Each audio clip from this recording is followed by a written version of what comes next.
கணபதியே நம. 1. ஞான சம்ஹிதை. அதில் 34 விநாயகர் வலம் வந்த கதை.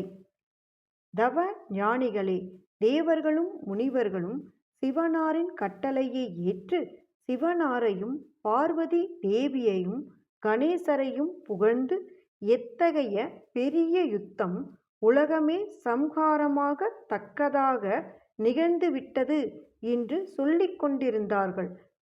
சிவகணங்களும் சிவபெருமானும் உலகங்கள் பிழைத்ததற்காக மகிழ்ந்தார்கள்.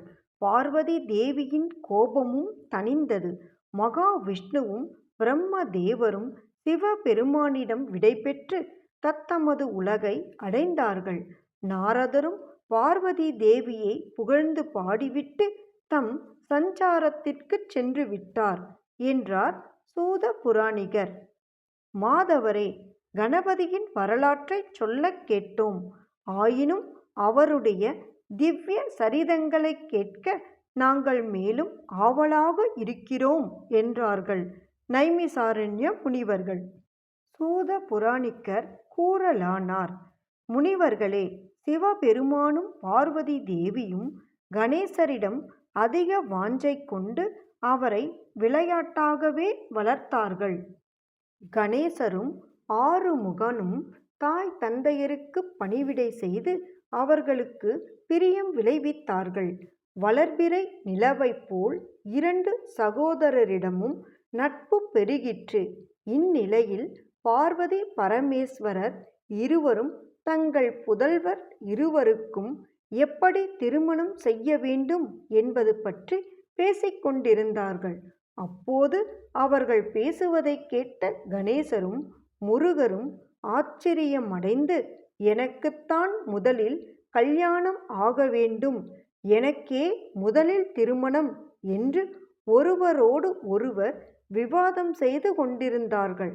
அதை அறிந்த சிவபெருமானும் பார்வதி தேவியும் ஒரு யோசனை செய்து ஓரிடத்திலிருந்து புதல்வர் இருவரையும் அன்புடன் அழைத்து, பிள்ளைகளே, நீங்கள் இருவரும் சமமானவர்கள்.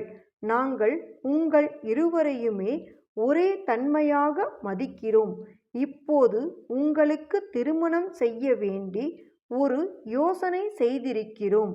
அதாவது, உங்களில் எவன் ஒருவன் இந்த உலகத்தைச் சுற்றி வலம் வந்து முதலில் எங்களிடம் வந்து சேர்வானோ அவனுக்கு முதலிலும், எவன் பிறகு வருகிறானோ அவனுக்கு இரண்டாவதாகவும் திருமணம் செய்ய வேண்டும் என்பதே அந்த யோசனை என்றார்கள்.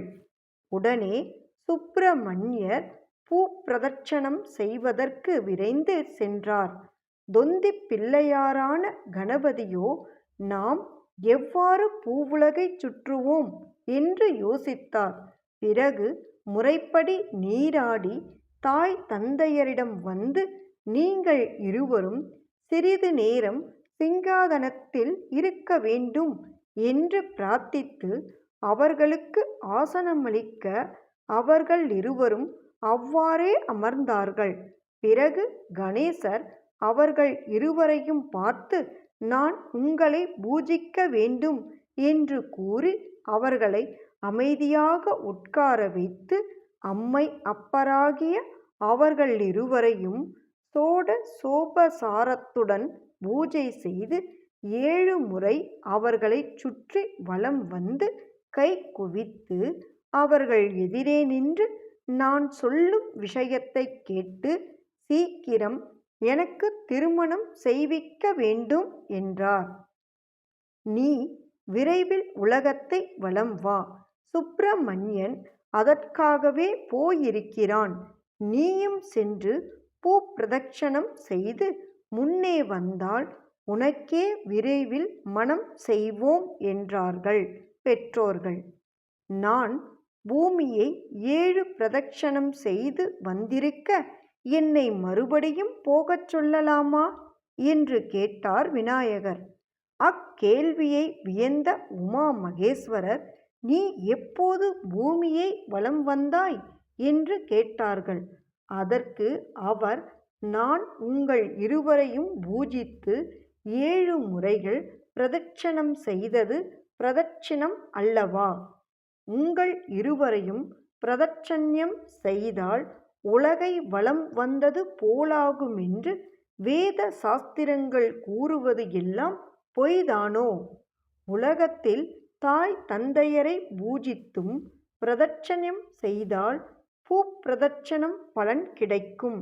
வீட்டிலிருக்கும் தாய் தந்தையையும் விட்டுவிட்டு தீர்த்த யாத்திரை செய்பவன் தாய் தந்தையரை கொன்ற பாவத்தை அடைவான். தாய் தந்தையரின் பாத கமல தீர்த்தத்தை விட புதல்வனுக்கு வேறு தீர்த்தங்களே கிடையாது. கங்கை முதலிய தீர்த்தங்கள் எல்லாம் கஷ்டப்பட்டு அடைய வேண்டியவை.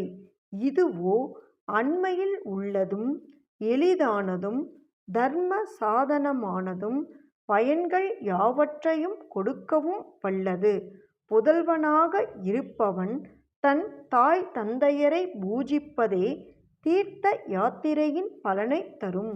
மனைவியானவள் தன் கணவனை பூஜிப்பதே தீர்த்த யாத்திரையின் பயனை தந்துவிடும். இவ்வாறு திருமறை நூல்களில் கூறப்பட்டுள்ளது. நீங்கள் இதை பொய்யாக்குவதனால் உங்கள் ஸ்வரூபமும் அசத்தியமேயாம். வேதங்களும் பொய். ஆகையால் நான் பூப்பிரதட்சணம் 7 முறைகள் செய்தது நிச்சயமும் சத்தியமுமாகும். ஆகவே வேத சாஸ்திரங்களை மெய் என்றோ பொய் என்றோ ஆக்குங்கள்.